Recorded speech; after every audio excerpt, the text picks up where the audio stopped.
Well, it turns out that for ideal gases, if they're at the same temperature and pressure, then the molecules are equally spaced. And if they're equally spaced out, that means that equal volumes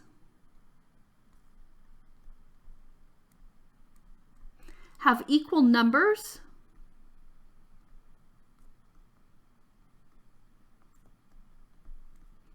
of molecules. So it doesn't matter how big these particles are, the space between them is considered the same.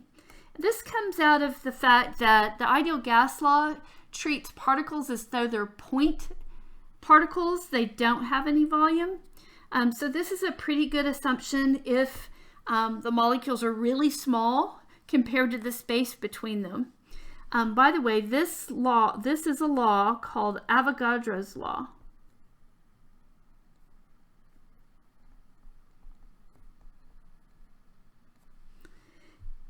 Avogadro's law says exactly this. Equal volumes at the same temperature and pressure have equal numbers of molecules.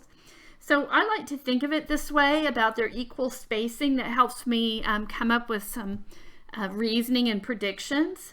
But note that even though the number of particles is the same, the mass of the particles can still be different, because certainly these molecules have more mass.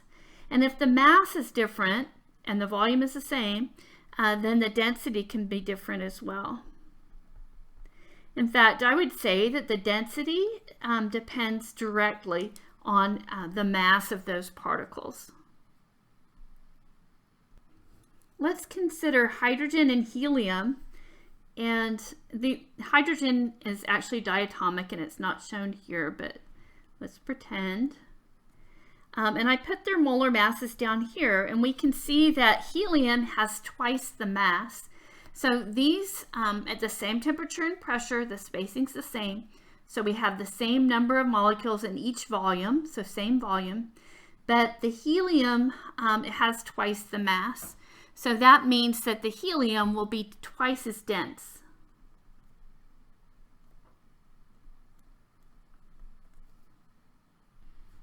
So this can come in handy because you can compare the density of two gases just by looking at their molar masses.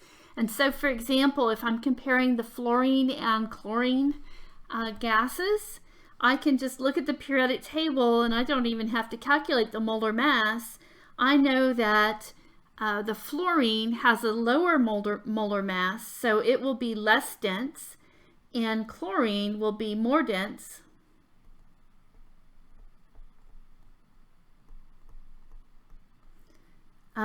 Because it has a higher molar mass.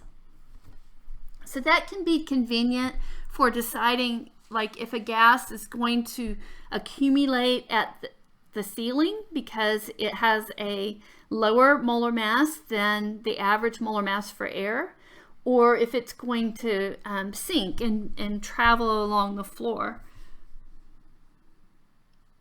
Okay, so one thing that we can do, we can actually solve for density, and this equation can be used to do that. This equation is derived from PV equals nRT, our ideal gas law, and it was derived by plugging in mass over molar mass in place of N for moles, and then rearranging. So if you want to calculate the density of a gas at a given temperature and pressure, you can use that. Or you can use this method, which basically directly uses PV equals nRT, or ideal gas law, by making an assumption. But either way,